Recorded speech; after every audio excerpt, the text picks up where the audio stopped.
Θέλουμε λιμάνι τουριστικό.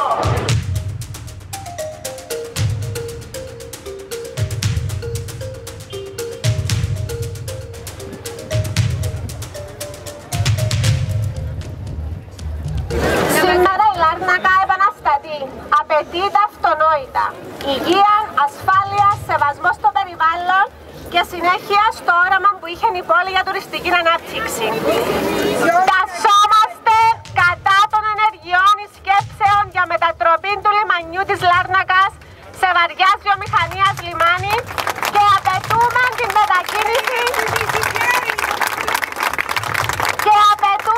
μετακίνηση των εγκαταστάσεων πετρελαιοδεξαμενών και υγραερίου. Οι σκαγιώτες και οι κάτοικοι των γύρω δήμων δεν θα επιτρέψουν να γίνουν ούτε πειραματόζωα, ούτε πιόνια στα χέρια των πολυεθνικών και των λίγων. Γιατί ξεκίνησαν οι εργασίες για έναν τόσο σοβαρό θέμα που αφορά τις ζωές μας και την πόλη μας και δεν είχαμε ενημερωθεί. Ποιοι πήραν τις αποφάσεις ερήμην μιας ολόκληρης πόλης. Κάποιοι αποφάσισαν, διάταξαν και εκτέλεσαν χωρίς να νοιαστούν για τις εκατοντάδες χιλιάδες ζωές των κατοίκων της πόλης και των γύρω δήμων. Χωρίς να γίνει καμία περιβαλλοντική μελέτη, έπεσαν υπογραφές και έγιναν συμφωνίες. Είμαστε αποφασισμένοι να πολεμήσουμε για ποιον πράγμα. Για την ασφάλεια μας, για τις ζωές μας, για το περιβάλλον και για την πόλη μας. Δεν θα αφήσουμε την πόλη του Ζήνονα να γίνει θυσία στον βόμβο των πολυεθνικών. Ονειρευόμαστε μια Λάρνακα με τουριστική ανάπτυξη. Αναμέναμε το τέλος των εργασιών στην Πιαλέ Πασά και υπήρχε ένα κοινό όραμα για αυτήν την πόλη που αγαπάμε.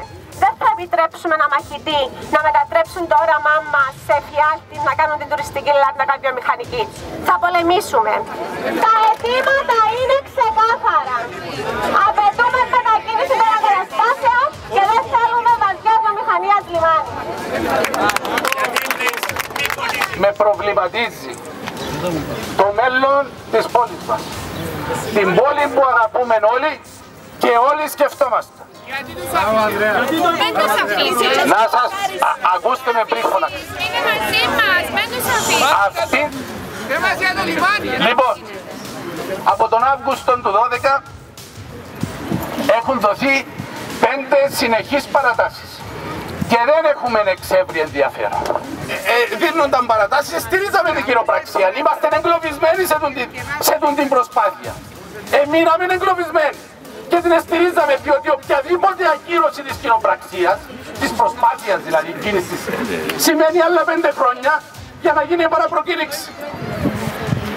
Αλλά όταν έφτασε περίπου το μέσο του Μάρτη και δεν ευρέθηκε, δεν φαίνεται ότι θα βρεθεί επενδυτής, τότε πήραμε μια απόφαση, πήραμε μια θέση η οποία είναι ξεκάθαρη προσανατολισμός στην ενιαία ανάπτυξη του λιμανιού και της Μαρίνας.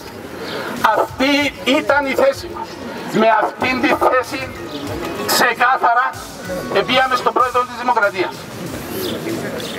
Και ξεκάθαρα είπαμε την άποψη του και ξεκάθαρα μας είπε και εκείνος τη δική του. Ο πρόεδρος μας είπε, ούτε λίγο ούτε πολύ, ότι για μας αξιολογούμε το θέμα των υδρογοναθράκων ως την πιο ψηλή μας προτεραιότητα για την επανεκκίνηση της οικονομίας, για την έξοδο μας από την κρίση. Θέλω να σου πω, η μια επιλογή είναι να το έχουμε δαμέ και να ελπίζουμε ότι να βρεθεί επενδυτής. Η δεύτερη επιλογή είναι να αξιοποιήσουμε μια δυνατότητα, να δημιουργήσουμε μια δραστηριότητα η οποία ποια είναι, δεν είναι οποιαδήποτε δραστηριότητα. Έχει να κάνει με τον πιο σημαντικό οικονομικό τομέα της Κύπρου, την ενέργεια. Η θέση του Προέδρου ήταν ξεκάθαρη.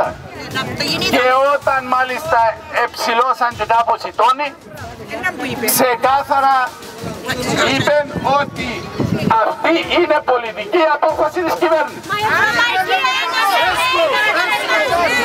Η Λάρνακα θα βάλει τις κόκκινες γραμμές εάν δεν